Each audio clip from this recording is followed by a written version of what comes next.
You're listening to Halftime with your host, Mylan Bittenbender, where each week we take a few minutes to step off the field of life and discuss the challenges and joys of navigating life in the middle years. I hope your time with us today will help you develop your strategy for a winning second half. Welcome to the locker room. You're among friends. My goal with the Halftime podcast is to cover all kinds of different topics and introduce you to all kinds of different people who tell all kinds of different stories related to midlife and the things that are common to the midlife experience. My hope is that these stories and these people and the ideas that they share will be an encouragement to you, hopefully give you some ideas, maybe help you break free in an area that you're struggling, and ultimately help you as you get ready to enter your second half of your adult years, the third quarter, we'll say. But today I have Paul Damon. Paul is a good friend of mine. We met several years ago. Paul has been a financial planner most of his life, and he is the founder of Stewardship Planning Partners. And so, as you can tell, Paul knows about money. That's one of the things I don't know a whole lot about. I find myself feeling like the people around me are speaking Greek when we talk about money. But Paul has a great understanding of money, how to use it, how to view it, how to understand it. And Paul came and spoke at the church where I was the pastor a few times and shared his insights. And people from our church actually engaged his services and were very, very blessed by that. So today, Paul and I are going to talk about money and how to view money and how to think about the way that we view money as we go into and through and then out of our midlife years. So I hope that this conversation is very interesting for you and can help you as you're working through your own concepts about money, finances, and financial planning in this midlife stage. Paul, welcome to the Halftime Podcast. Thank you so much for joining us today. Thank you for inviting me.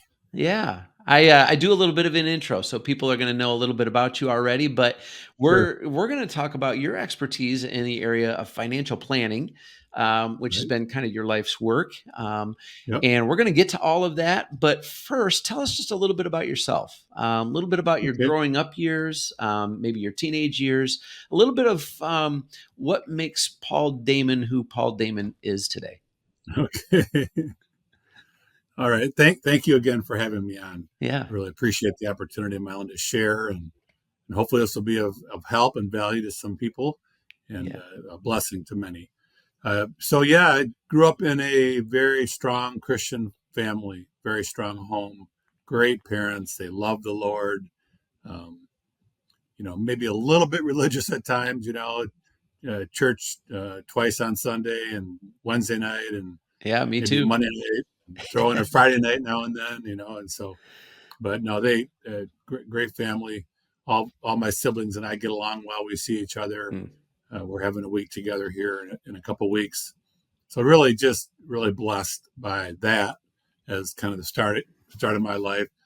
I gave my life to Jesus at the age of 12 at Camp Geneva in Holland, Michigan, and so that was kind of my first personal commitment to my faith, and kind of a traditional life through high school, and went to Hope College and graduated from Hope. And one thing about my upbringing that had a big impact on me, Mylan, is my parents struggled financially, and Mm. it was kind of a surprise to people because my dad was an attorney, and the perception is that all attorneys are wealthy, right? They're all wealthy, and nothing further from the truth. My dad, to his benefit, did a lot of pro bono work. He did a lot of free work. He never charged churches or nonprofits for any legal counsel, so he Mm. always did that free. So, he didn't make a lot of money, but he served God faithfully, and so it left a great legacy with myself. But I kind of reacted to that poverty mentality because I didn't want that for myself and my family. So Mm. I, came out of Hope with the goal. I wanted to make a bunch of money as quickly as I could, and I thought I was going to retire at 50 or 55. My dad never retired. Literally went to the office almost every day till he was 90, and Wow. but he loved doing it. It wasn't at that point, it wasn't for the money. It was really just because you love doing it.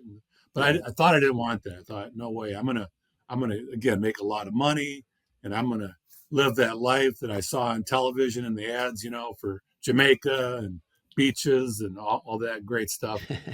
And that was the track I was on, and I was doing well, and God was blessing my financial planning practice, um, you know, making really a good income, and I was saving and investing. I practiced what I taught my clients to do, and I was saving and investing. And then in my mid 30s, late 30s, my marriage wasn't doing well, and I was unhappy, and I just a good friend of mine introduced me to Henry Blackaby and the idea of living life differently. And I just got convicted by that, and I did almost a 180 mile where I Wow. went from more money to more significance. And so now I'm kind of in midlife, 45.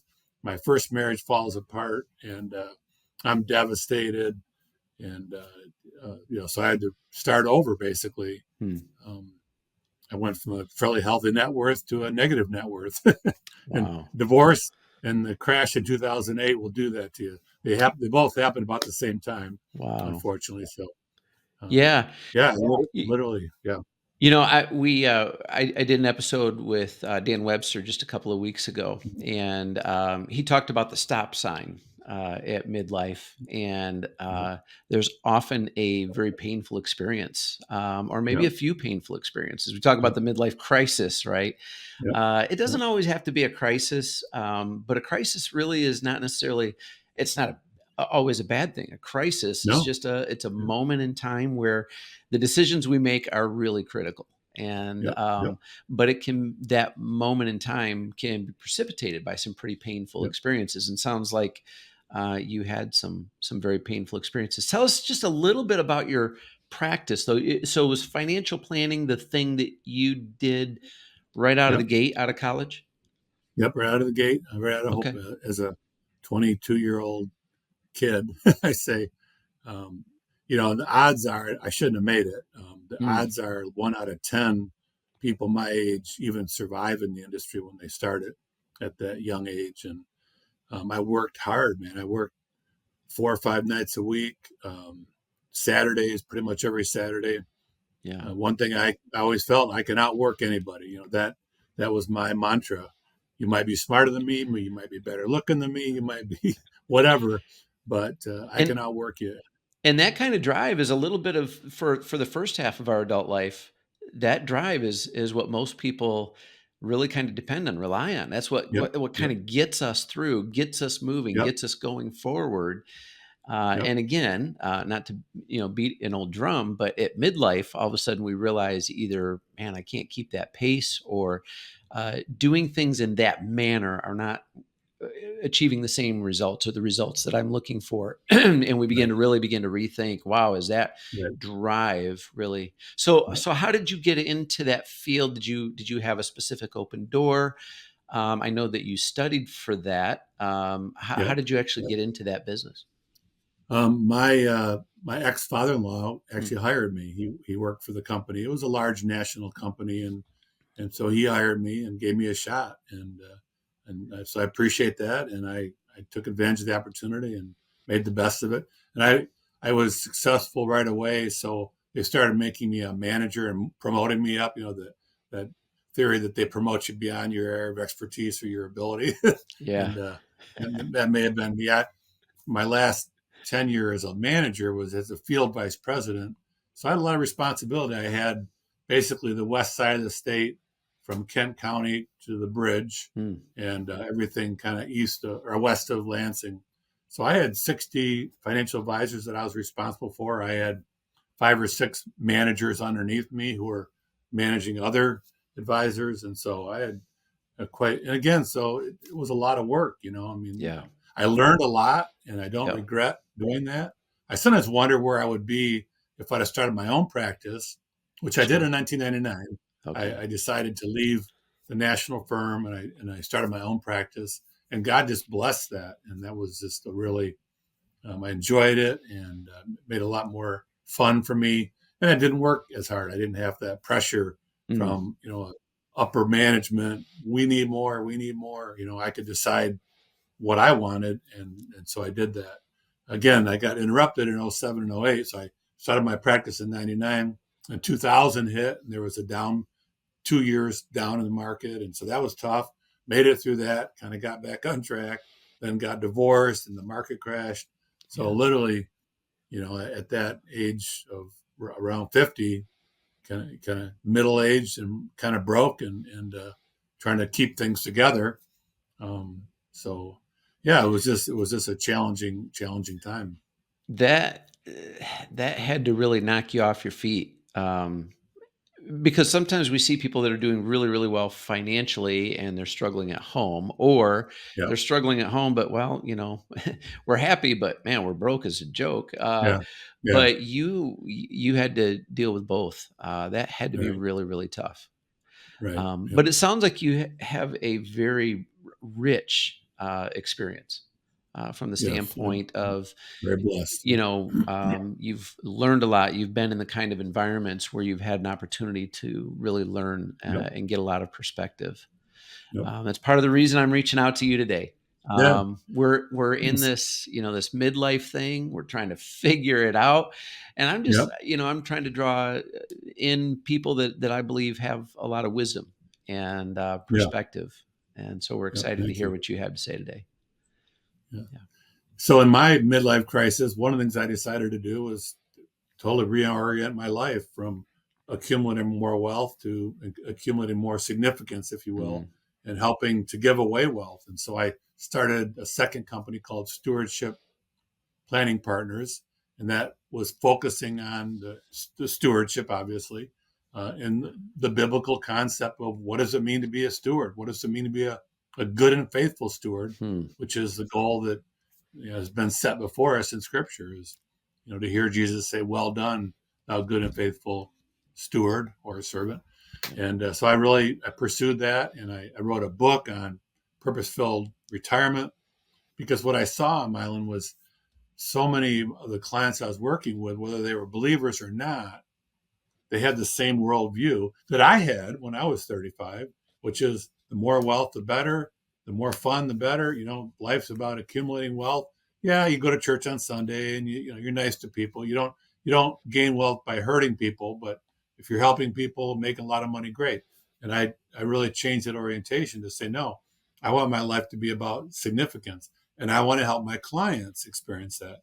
And I had some success with that, but I'll admit not a lot. And I was a little bit surprised slash disappointed to really have conversations with many people about, hey, when you retire, what's that next phase look like? Is it an ending for you, mm. and just and kind of coast off into the sunset with your mai tais and your beach sandals, or is it phase two, or is it chapter two, or halftime, right? As Bob Buford wrote, or as obviously you're talking about with your podcast, is how do we live that out so that that second phase of life is not an ending, but it's just a rebirth. It's a Mm. retire. Retire means retire the tread on your car and go keep rolling. So that was really my orientation and my desire, and some success with that, but not as much as I would have liked. So then I Yeah. changed the focus a little bit to more about using our wealth to be a good steward. Whereas my initial thought was time, talent, treasure, and tribe. So my initial thought was, how can I help people be a good steward of everything? And again, that includes their time and their talent, as well as their treasure and also their tribe or family.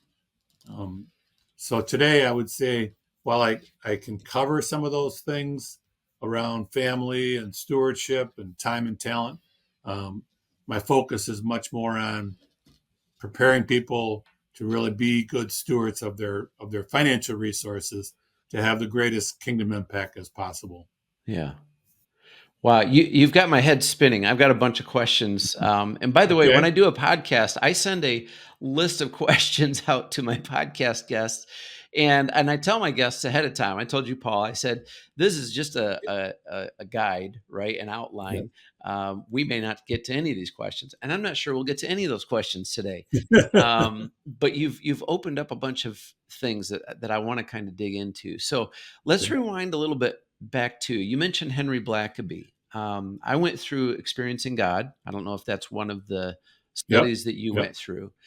Yep. Which study did you go through that you say really kind of shifted, helped shift something in you? And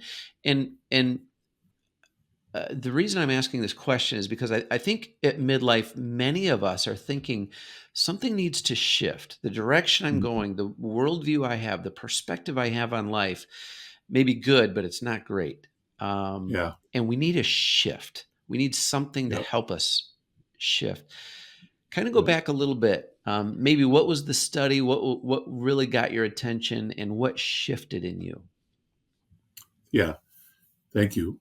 Yeah. It was the same Experiencing God Oh, that, okay. that I read and spent a lot of time with, and other of his writings and teachings. And then I also got some mentors in the industry that I was in, financial services industry, and learning from them. But really, for me, it was that concept that God wants a personal relationship with me. That was a Mm, huge shift for me. And this sounds kind of like, well, duh, but I don't think I really grasped that as a younger person, and especially in my faith walk. It was like, yeah, God's out there somewhere and he's watching over me, and I can pray to him, I can talk to him, but day to day, it's my it's me and what I do and my yeah. success, and I have to do it. God's not going to do it for me. Kind of that whole shift was, no, God is in me, and we have a relationship, and Mm, it's about that relationship, and out of that relationship, then is how I try to behave and live my life, and why stewardship is so important. God does things through us. So we get to participate in kingdom building, which is just an amazing concept for me. And to this day, I still, feel blessed beyond belief to know that what I do is, grounded in God and hopefully impacting the lives of others yeah. through the stewardship that I try to live my life. And so that was a big shift for me, was that personal relationship. And quite frankly, um, I think it had a part in my marriage falling apart, because Mm, my ex-wife didn't really have that desire. When we were young and dating in early marriage years, we shared that value of fun, party, make a lot of money, live your life.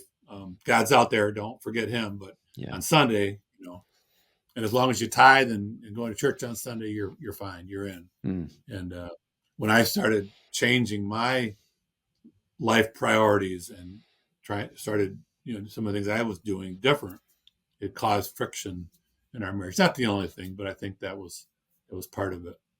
I see that happening, unfortunately, a lot. I don't like to see it happen, but at the same time, there's something about walking together in life and being able to walk Yep. together, and I Right. do.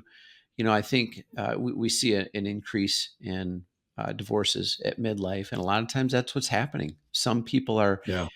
having their crisis of faith, crisis of reality, crisis of identity. A lot of those things hit in that time frame, and sometimes the way that we navigate that can create space. I'm going to have to do a podcast about marriage through midlife, Yeah. Yeah. because I Yeah. see that pattern a lot of times, and it's Absolutely. and I sense from the time that we've spent together, I've you and I have had quite a few conversations over the years, Yeah. and I sense that for you, it wasn't, oh, I've got this figured out, I'm better now, and she just couldn't hang with you, and so she got dumped Yeah. along the way. But I'm sure for you, it was a matter of certain convictions and ways that you were learning and growing and becoming, and it just created space. Yeah. I don't know. You could speak to that if that's not the case, but unfortunately, that's what we do often see. Yeah. Yeah. She left me because Mm, she didn't. I wasn't what she wanted, and Yeah. so Well, that happens. yeah, and you said at one point you said that you really came to this realization that what we have with God is a relationship, not religion. And you said, "Duh." But you know what? You shouldn't feel bad about that, and we shouldn't feel Yeah. bad about that because again, as we mature, as we grow, Mhm. it's like all of a sudden life appears to us in different ways. And I do think that Yep. for a lot of people, going through the 30s, that seems to be a time where the concept, and maybe that's because now we've got a relationship with Yep. kids, in our lives, and all of a sudden our perspective on the world changes, and in a Yep. lot of ways, all of a sudden we begin to realize what this relationship with God thing is really all about. And it's a matter of just getting further on down the road, right? Right. Right. So, Yeah. so you mentioned how this shift, this change in your perspective, made you really start to think about significance rather than just building earthly wealth, but Yep. really going after a life of significance. Speak into that just a little bit. Um, what that significance? What's the difference between life of significance, where you're the guy that's got the stuff, and the big life and all of that, and the kind of significance that you're talking about. Yeah. It's an interesting difference, and sometimes it's a fairly fine degree of difference. So it's Mm, not like the dramatic life change always is part of the process. Sometimes it's just a growing awareness, which mm, I think I also experienced. So I think I had both. I think I had a pretty dramatic conversion, if you will, of life priorities. And then I also just had a gradual understanding and increasing understanding. And a lot of it's through reading, again, Blackaby, but the halftime book, I'm sure that's part of, your mission, and other resources that I was reading, seminars that I would attend. There was an industry gathering called Kingdom Advisors that I was involved with, great organization, and they would have gatherings annually, and it was mostly financial people, but mm, CPAs and financial planners and attorneys, but and other investment related type people. But mhm, it was all about building kingdom, not building again our kingdom, but his kingdom. And so at one of those sessions, I attended a workshop, and a guy talked about how he was doing planning from a kingdom perspective, mm. and stewardship planning was what he was doing, and he had a very different way that I had never experienced, and I was like so excited. I was just, man, this is it. This is what I want to do. So what he was doing was doing financial planning, but not to have more investments or insurance or whatever could come out of that, but to do more charitable giving, and use the resources in a much more powerful way. And a lot of it was taking tax dollars that we were paying, that we didn't have to be paying because of proper planning, or without proper planning you're going to pay excess taxes. But how do we convert tax dollars into charitable gifts? And so that was exciting to me.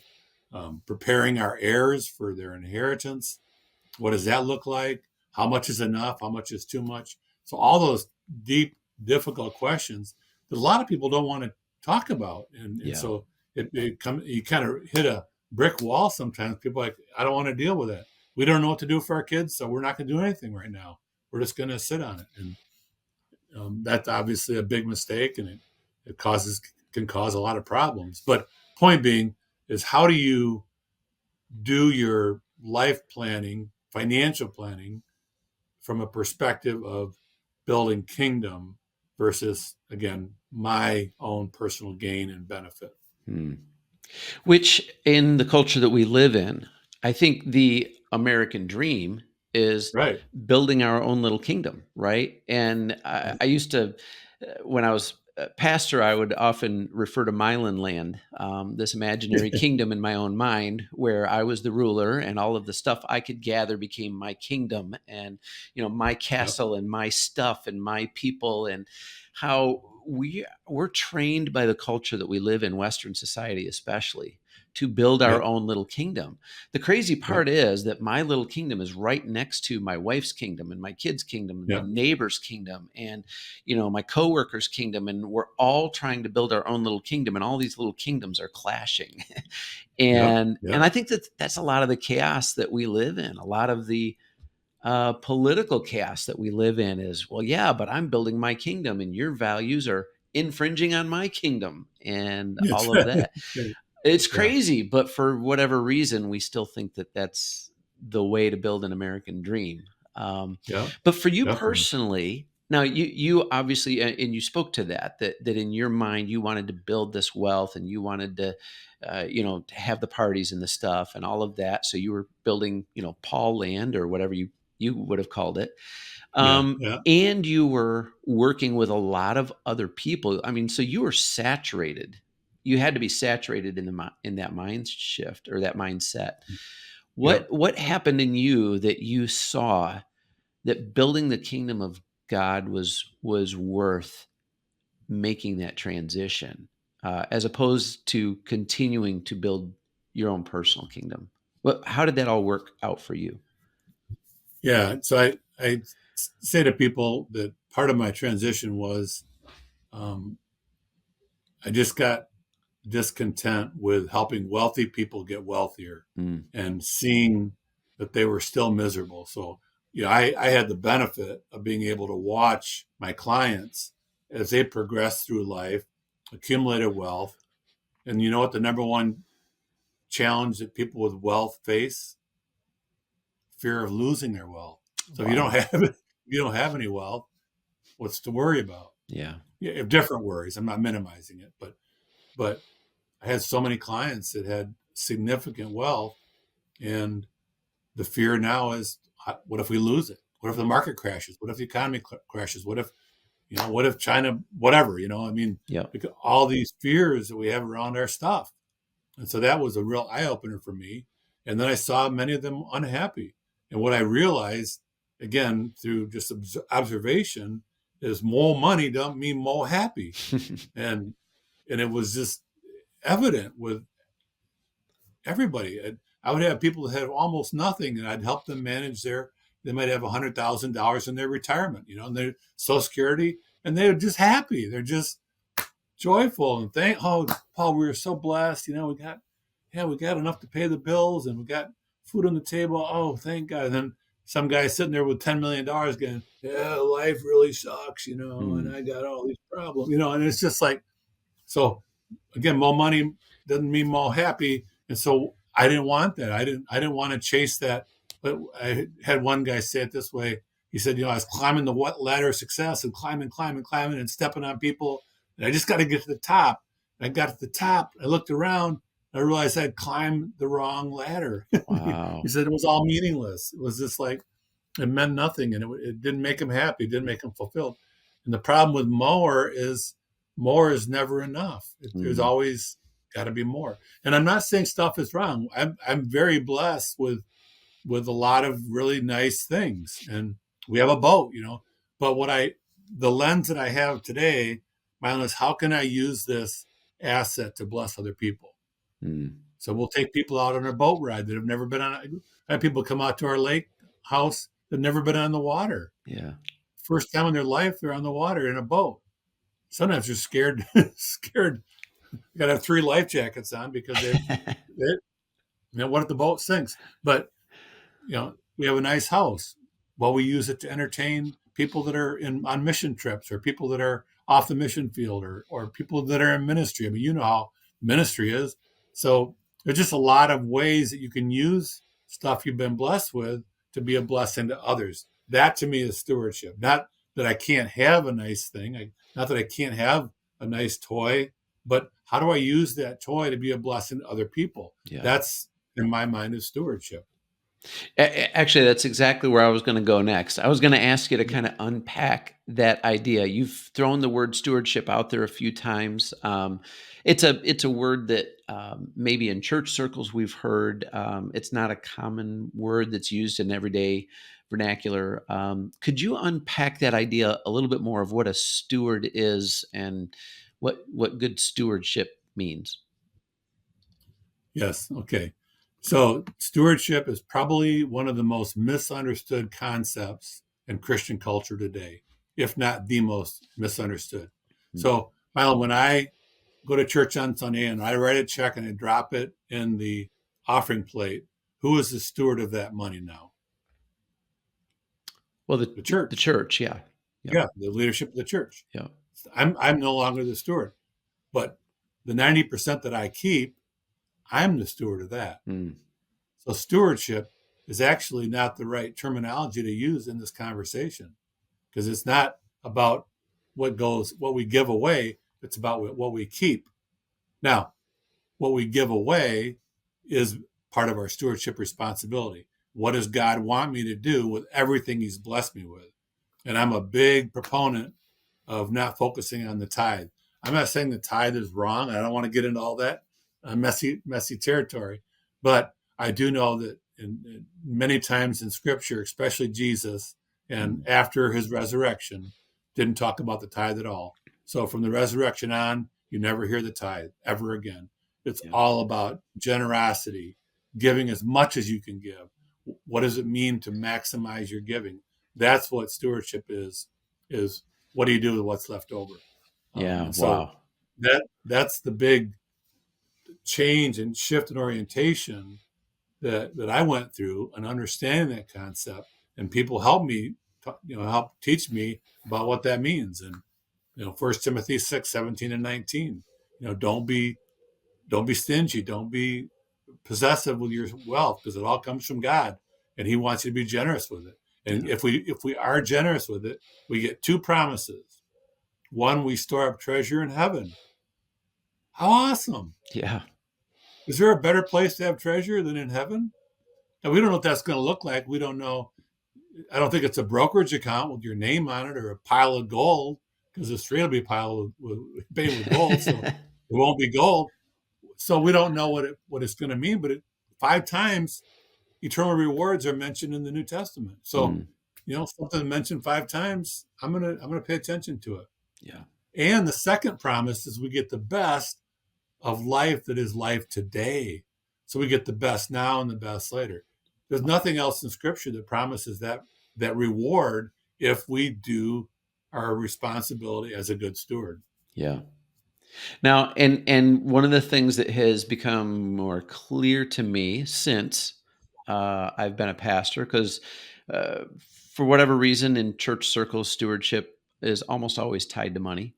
Yep. But it's become much more clear to me that stewardship is about money, yes, but it's really about everything that's entrusted to us, right? My Everything. physical body, I'm a Yep. steward of my physical body.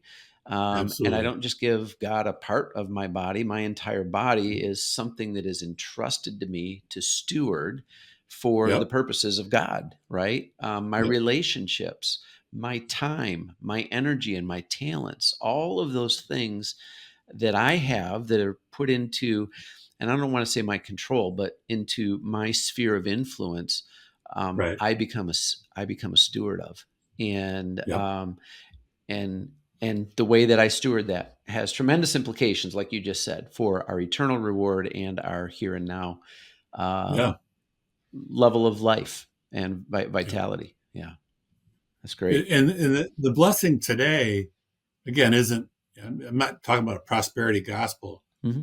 I always say I don't believe in that, but, but every time I am more generous, I do experience more blessing. And Mm. oftentimes that is additional financial blessing. Doesn't, it's not a guaranteed, it's not like a on off switch, but I, I always ask people, do you know of anybody that's given themselves into poverty? Gave so Mm. much that they're not worth. No, never met anybody.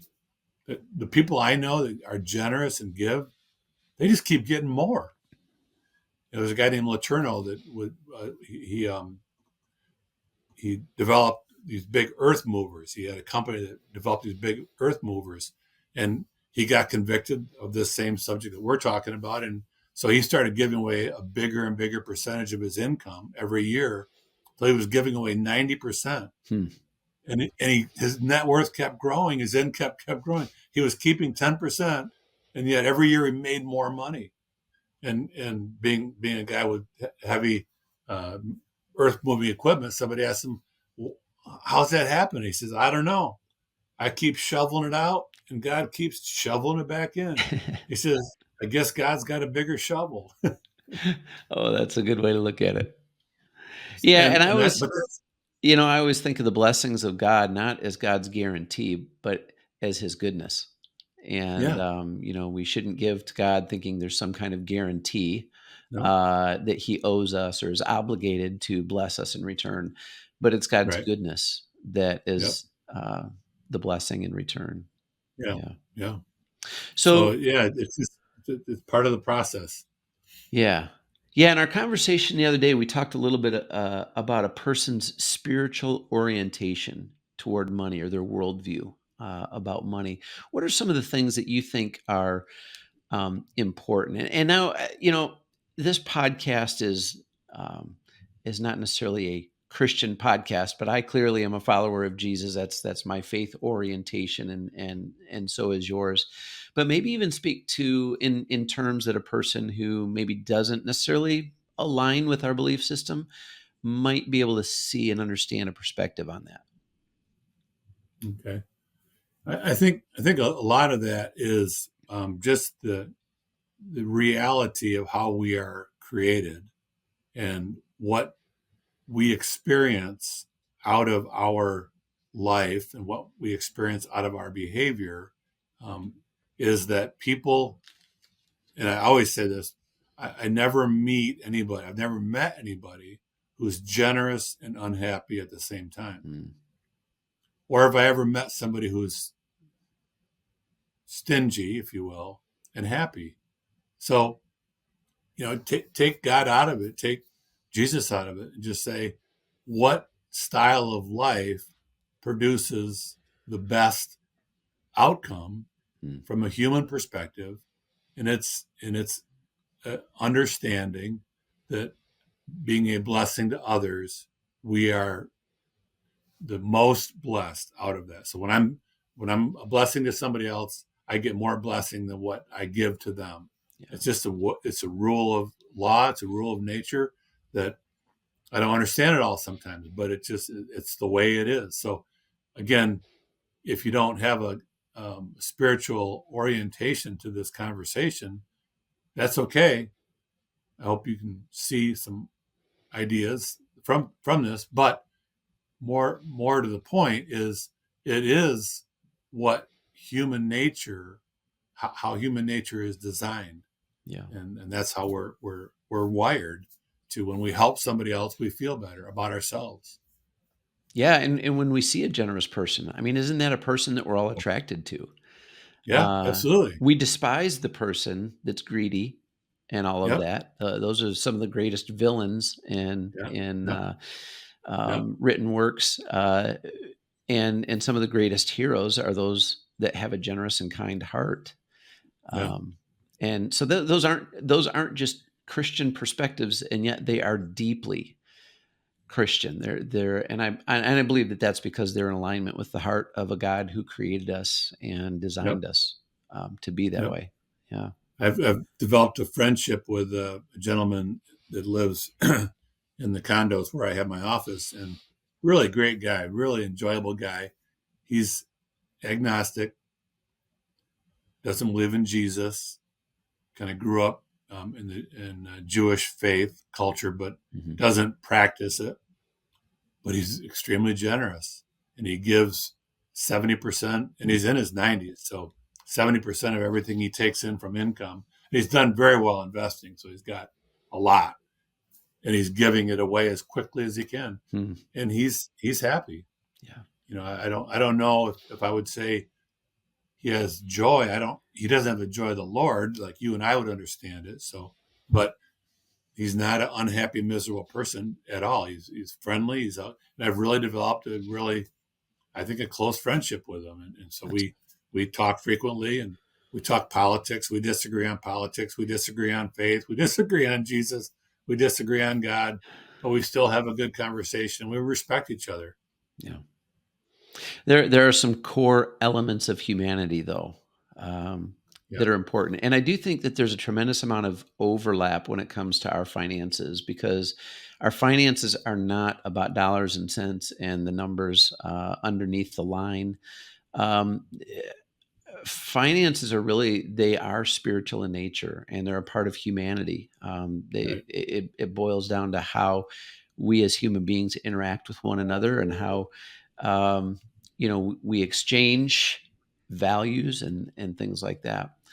But we've got a lot of listeners because this podcast is mainly directed toward people in the midlife stage that are probably going, okay, great philosophies. Really appreciate your perspectives on all of these spiritual things and all of that. But hey, I'm at a place in life where all of a sudden I'm realizing that the countdown is running. I retirement is out there or it's not. But either way, my productive years have a time limit on them.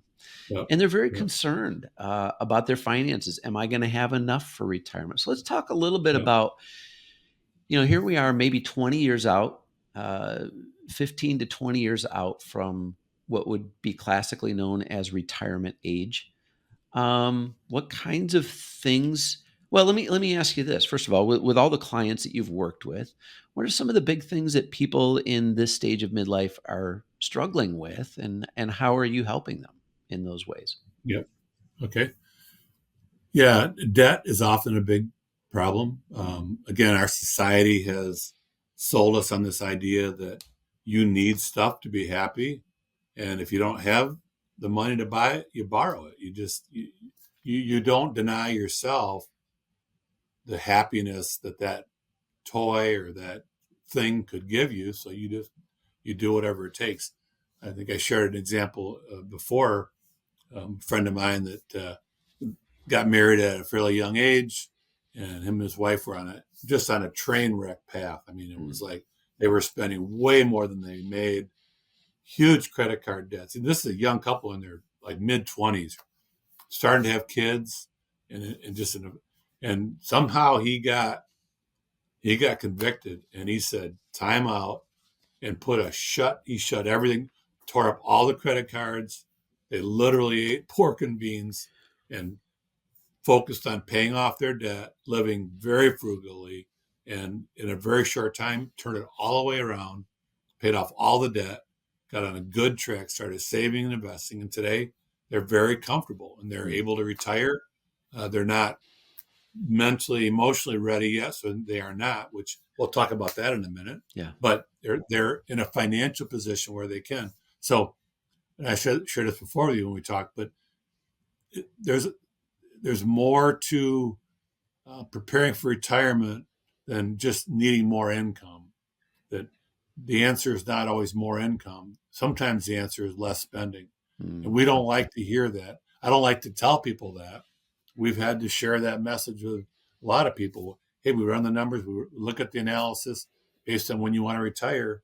You can live 6.8 months before you're broke, or something like that.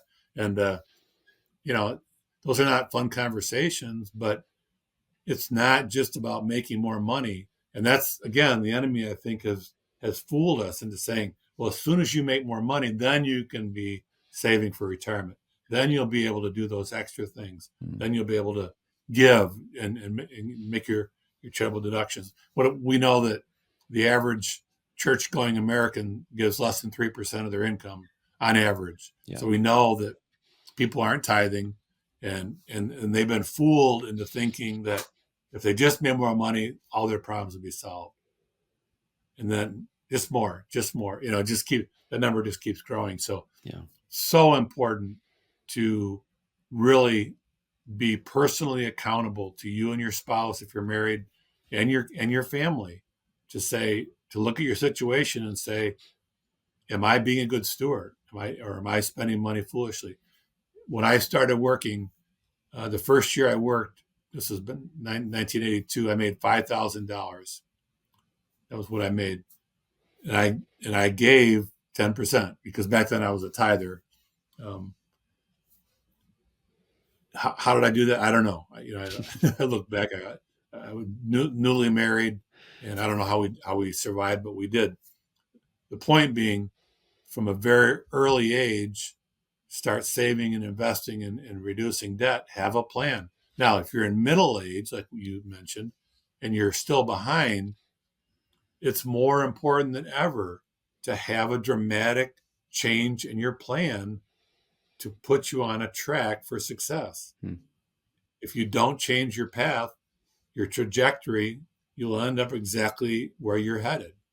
Nothing will change. And so, again, those are not, I wish I had a magic pill and say, well, you buy this stock and you'll be, wealthy. If I could have told you to buy Amazon 10 years ago, you bought one share, you'd probably be financially retired right now. But who knew? If right? we'd have only known. If we'd only known. Yeah. So other than, some lucky choice like that, it just takes hard work and dedication and sacrifice. And again, we're not a people that like to sacrifice. Americans don't like to sacrifice financially. We want more. We want it now. We want what we want. But in middle age, I would say start to really take a serious assessment of where you're at. Get with a financial planner, someone who can run the cash flow numbers based on what you're doing today. If you keep doing what you're doing today, this is where you'll end up. Is that acceptable? Yes or no? And if it's not, you have to make changes. There's only 3 or 4 things you can do. Make more money, which we talked about. Yep. Spend less, which we talked about.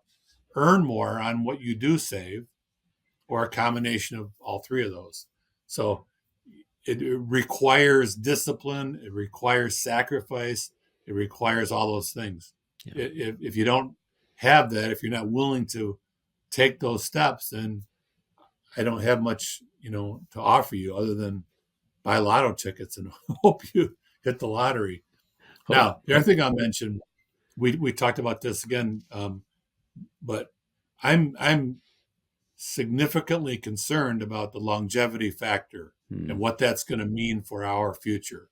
We are living longer and longer, and many people are taking care of themselves, or longevity is 100, 110. There's more and more people that are 120 today. Now, you take someone who retires at 65 under the old system, draws Social Security, say $3,000 a month, is on Medicare, and that costs another $3,000 or $4,000 a month. And now they have to live 40, 50, 60 years on a small portfolio or a small pension. First of all, how are they going to survive that long? Secondly, how is our system going to support paying out Social Security for 40, 50, 60 years? It can't. The actuarial numbers just don't work. So we have a crisis, and we are not dealing with it.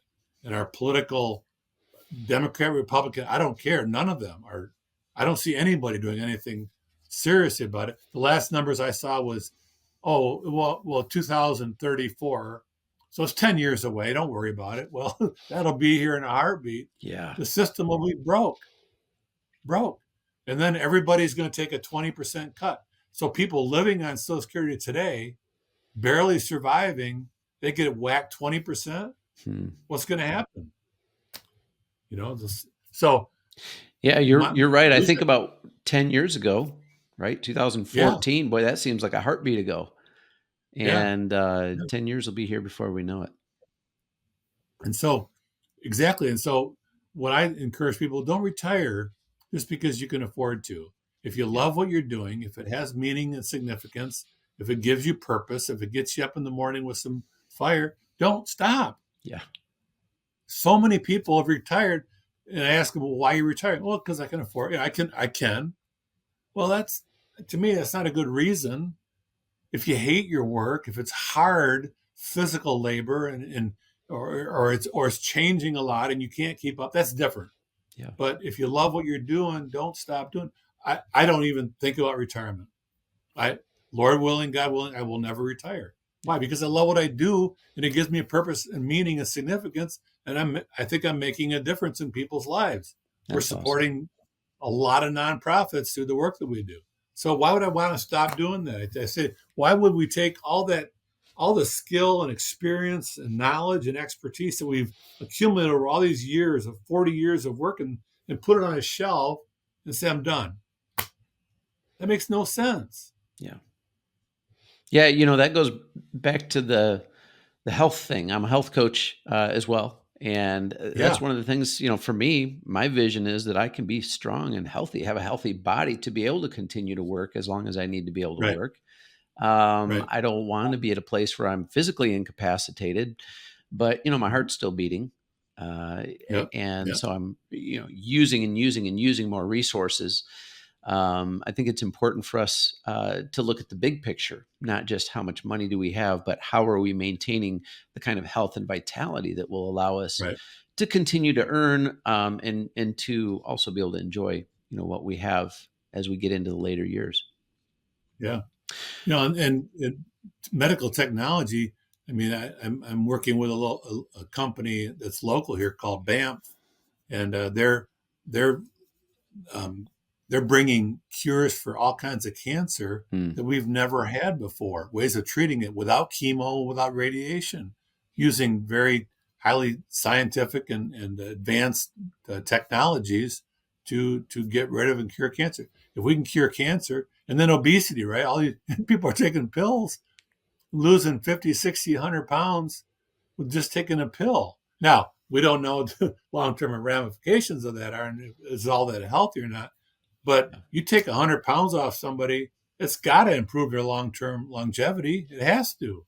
Well, you got to be able to keep it off. And that's where I Yeah, come right. in. Yeah, right. Because you Exactly. lose the weight, you can't live on the Yeah, pill the rest of your life, and once you right. stop using the pill, that weight will You return gain it unless back. and it goes back to what you said just a few minutes ago. And with our finances, we have to have healthy habits. With our Yep. health, we have to have healthy habits. There's really no way Right. around that. Nope. And again, I think that's part of the American culture is take a pill or get another Yep. credit card, or we like these quick fixes that seem to just Yep. solve a problem in the moment and put that problem off till later. And so I do think that in midlife, we do reach a certain level of maturity where we begin to realize that's not sustainable and that's not going Right. to work forever. Whether, a lot of times that begins to hit actually a little bit before midlife, maybe 35, 40 years old, we begin to realize, wow, those solutions are not going to be real long-term solutions. But I do Right. believe that that kind of brings the onset of what we call maybe the crisis. But here we are, we're having this conversation. I think it's important for us to talk about, okay, now that we've begun to realize these things, because sometimes that realization can bring anxiety. I do know a Mhm. lot of people are struggling with anxiety at this stage of life about their finances, whether they feel Yep. like they don't have enough right now, or they wonder if they're going to have enough for retirement.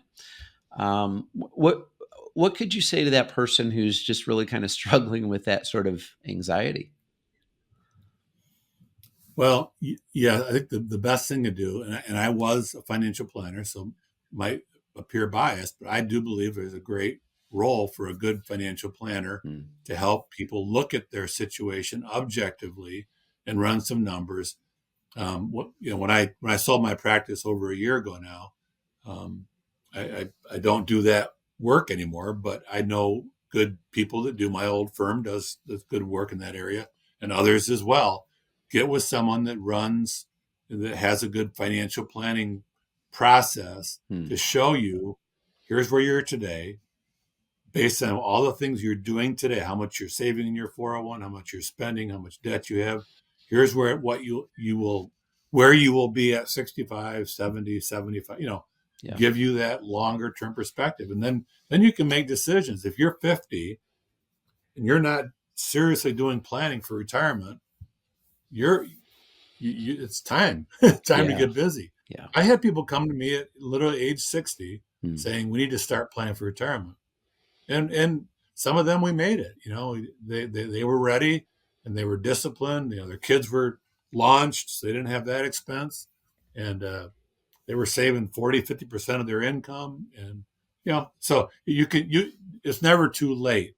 You may have to work a little bit longer. Don't don't get locked in on 60 or 65 or 70. Maybe it's 75. Yeah. The longer you work, the less your portfolio has to sustain you. So if you're retiring at 65 and you got a small Social Security benefit, you're having to draw a lot from your retirement plan or your portfolio. Where if you're 75 and you're getting much larger Social Security, because the longer you wait, the more you get. And now your portfolio has grown another 10 years. So all those factors can really put you in a good situation. Yeah. The problem with it, you might have to work longer than what you had originally thought. You gotta you gotta get over that. I'm sorry. Everybody wants that magic pill, right? They want to take that pill and lose that weight. Everybody wants that magic. It ain't out there. It's one of those life changes or a combination has to be made. The sooner you can do it, the better. Get help. Don't try it on your own. You can do it. You can't cheat the math, can you? It comes No, out the same. Those it is what it calculations work is. the same for everybody, Yeah, no matter who you are. yeah, yeah. So I hear you. It is. I hear you saying over and over, get a financial planner, which really is a coach, right? A Yep, coach, somebody yep, to help you really determine what your goals can and should be. I think all of us have the ability to set goals, but for whatever reason, a coach can really help us to determine what goals are appropriate and how to really get those right, goals set. And then, of course, a right, plan, because goals without a plan is just wishful thinking. right. So, getting a coach, a financial planner, somebody who can help you to set goals and then create a plan to get there is just a really key piece right now if people are feeling anxiety. So let's talk Absolutely. about the person who is well set. Maybe the person who has done very good financially. Maybe maybe talk about a person who's on the other end of the spectrum who's still going at it, trying to build wealth, and they've got $10 million ready for retirement or whatever. I don't even know. Is that even safe now? Um, Speak to that end of it a little bit, because I think people seem to find themselves a lot of times on one end of the spectrum or the other. Either some anxiety because I'm not sure I have enough, or on the other end of it, they've got plenty, but they're still in the game, and maybe they're missing out on some other really, really important parts of life because they're still going after wealth. Yeah. Yeah, exactly, Mylan. It's really the same process. Here's where you're at today. Hmm. Here's what you're doing behaviorally, how much you're saving, how much you're spending, how much you're investing, how much you're giving away, or whatever. And here's where you will be next year, the year after, and run the projections. And if there's a big pile of money left at the end, and for the most part, we run all of our projections out to age 100. Hmm. So if at age 100 you still got a big bucket of money based on everything you're doing today, that's an opportunity. It's an opportunity to be more generous today. You know, leave behind money is okay. It's good. It can be a blessing to the nonprofit. It doesn't help me at all. I'm Right? gone, and I don't get to experience the joy. If I could walk down to the local church that I attend or Salvation Army office and say, "Here's $1,000 check," or Hmm. "Here's $1 million check." Wow, what a powerful experience Yeah. of making. So what happens when we do because we work mostly with people on the more wealth extreme, because they're wanting to be good stewards and they need our help to do that. But what we identify is, what is that excess? So first question is, how much is enough for you? What do you and your spouse need to live on? Second question is, what do you want to do for your heirs, your kids, your grandkids, whatever? What do you want to do for them? Only after you answer those first two could then we then answer the third one, which is, what do we do with what's left? Hmm. Well, if it's a big number and we're age 100 or 110, let's give some of it away now. We're not going to need it. Now, what's interesting, Alan, whatever that number that they need today, we call it a burn rate. Hmm. So let's just say they're worth 10 million and they spend about 300,000 a year, which is a fairly typical ratio of what you spend based on what wealth you have. They spend 300,000 a year, and some of that's pension, Social Security, some of that's investments, maybe real estate or whatever. You got this income coming in. if we find out that they need 5 million of that to sustain their lifestyle till their age 110, okay, we can take that 5 and put it away and kind of block that off from any further conversation. But what I always notice is they want to put a little extra in there, right? That safe bucket. And that's okay. Yeah. That's okay. Okay, so let's make it 7 million that we're going to put in that bucket. And we're not going to spend it. We're just going to live off it. Then we got 3 million left now. Well, what do you want to give the kids? Well, we got 2 kids. Let's say it's $1 million apiece. That's what we want to give them. Okay. Put that money in a separate bucket. Now we got 1 million extra. Ah, man, we can give that away now. We could leave it till we die. But man, what can we do today with that money? You know, what? Yeah. How we could change there's villages around the world where that much money could sustain them for 50 years. You know, it's like, you want to change the world for some people? Figure it out. Yeah. I have a friend of mine who's been asked to give away $100 million for a wealthy billionaire who has the goal of giving away $1 billion in the next year. So he's asked 10 people to each identify organizations totaling $100 million to give money to. So you think about that. Wow. I mean, there's a lot of great things you can do with $100 million. Yeah. If done wisely. And this guy, it's very unusual. I've never heard of something like this before, but he people that are wealthy, unless they're movie stars or actors, they like to be anonymous. They like to be not noticed, right? They're not flashy out there. I'm wealthy, right? They keep it quiet. They don't want anybody to know they got the money. And they don't want to be fanfare. They want to just they want to be a blessing. So everybody does it different. That inner satisfaction of knowing that they've done something great. Yeah. Absolutely. And doing it in a way that doing it now if you can. If you got the excess capacity, do it now. That's a good word. Good word. Well, anything else that I know when we talked the other day, we said this could be a 2 or 3 hour conversation, and there's several questions I didn't get to. Right now, it would feel like we're kind of going off the rails in order to address those things. But obviously, I think we could have future conversations as well. We've covered a lot of really great stuff today. Is there anything else though that maybe I didn't ask that I should have asked, or something that you had hoped to kind of speak into today that our conversation hasn't brought us to? I would just say this, that we haven't talked a lot about this, but you and I are both obviously believers, and so take it to the Lord, and really. It's like anything else in life where you have to make some changes. Don't try to do it on your own willpower, right? I mean, I struggle with eating junk, right? And I like chocolate. I like eating junk food. I need someone like you to keep me on track so I don't fall off the rails, so to speak. We can keep each other on track.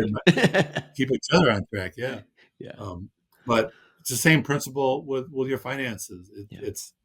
It's covered in prayer, and God is your source of power, not willpower.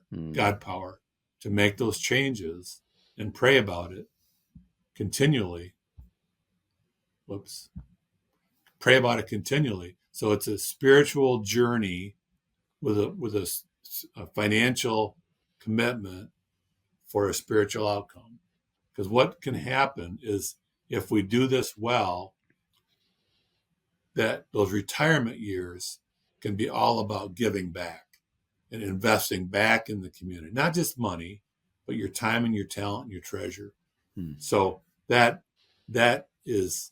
what's exciting to me, is to say, if we can help one person, or more than that, hopefully, but make some positive changes, get tied into the power of God to change behavior, to produce a different outcome.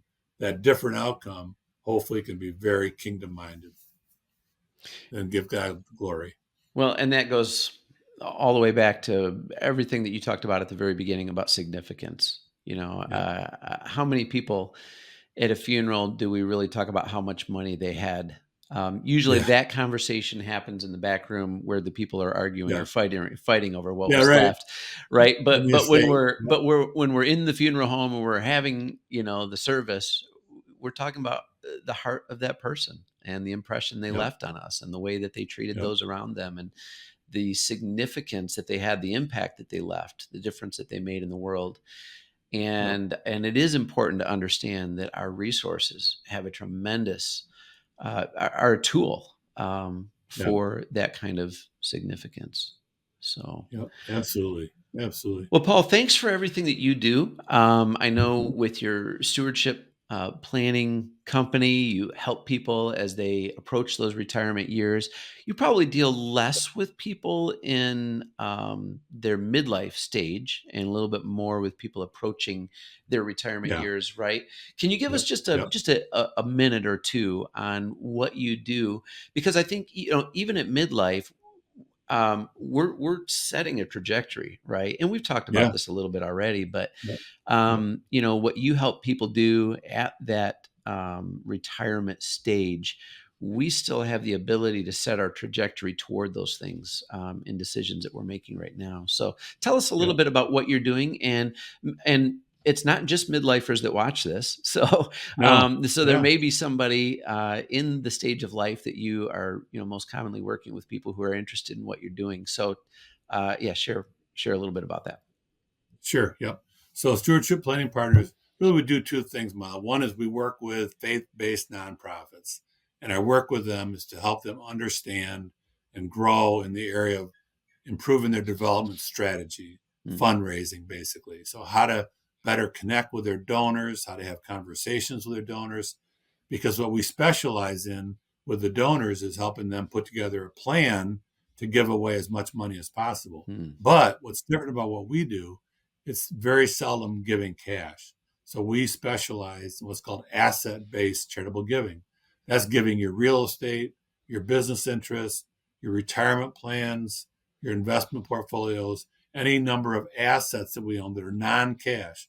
That's what we specialize in. So we help the nonprofits understand how to have that conversation, how to engage people in that conversation, how to identify somebody who may be ready for that conversation. Yeah. You could be having a coffee with one of your donors and they might just mention casually, yeah, I think I'm going to sell my business in a couple of years.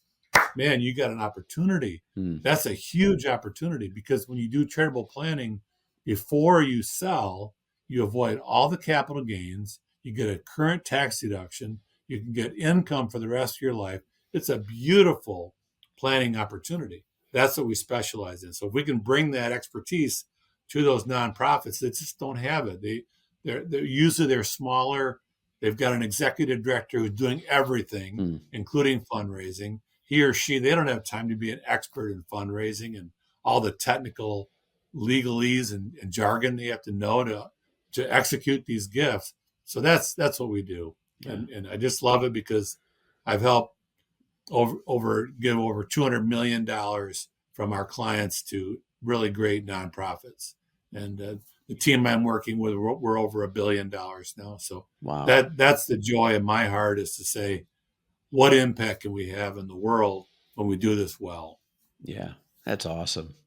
So let's say somebody is watching and I didn't ask a question that is like bouncing around in their head like crazy. They would love to have a minute with you. Are you accessible for people to just Sure, ask absolutely. a Yeah, question? Or maybe somebody's in that stage where they're thinking, wow, this guy seems to have the stuff that I'm thinking about as far as making investments, kingdom investments. I really would like to get together with him and discuss this further. How might people be able to sure. reach you?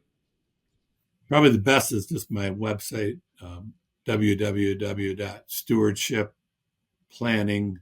www.stewardshipplanningpartners.com, Okay. I will or put that in the email show me, Paul. notes. Okay, all right. Yep. Is there a Or they can email me too. is there a contact spot on your website so they could email you Yeah. from that? Yep. Okay. All Yep. right. Yep. I'll put that in the Absolutely. show notes so that people could reach out to Great. you if they'd like to. Great.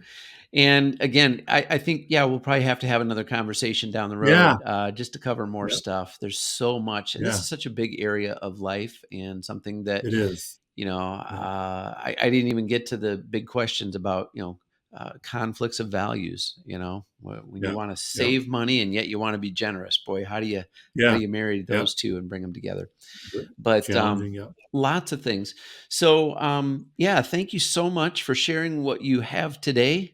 And I'm Thank sure you. that we'll have to set up another conversation for the future again. Sounds good. Thank you so much. All right. God bless, man. Take care, and we'll talk to you again soon. Bye bye. As you could tell from that conversation, Paul is a wealth of understanding when it comes to money and finances. And you may have been listening along and thinking, man, I think I'd like to get a hold of this guy and maybe have another conversation. Make sure you look in the show notes or the description below the video. And there you'll find information for how to contact Paul, how to get a hold of his books and connect with his resources, and as well as information on how you can join our Facebook group. There, we want to build a community of people who are working together through this midlife stage. I also want to invite you to like this video, comment on this video or this audio, wherever you happen to be taking in this podcast, and also subscribe. Those kinds of things help to grow this channel and help us to get the word out to more and more people. So if you would do that, it would mean the world to me, and I would so deeply appreciate it. I want to thank you for watching. I want to thank you for being a part of this podcast and the journey that we're on together.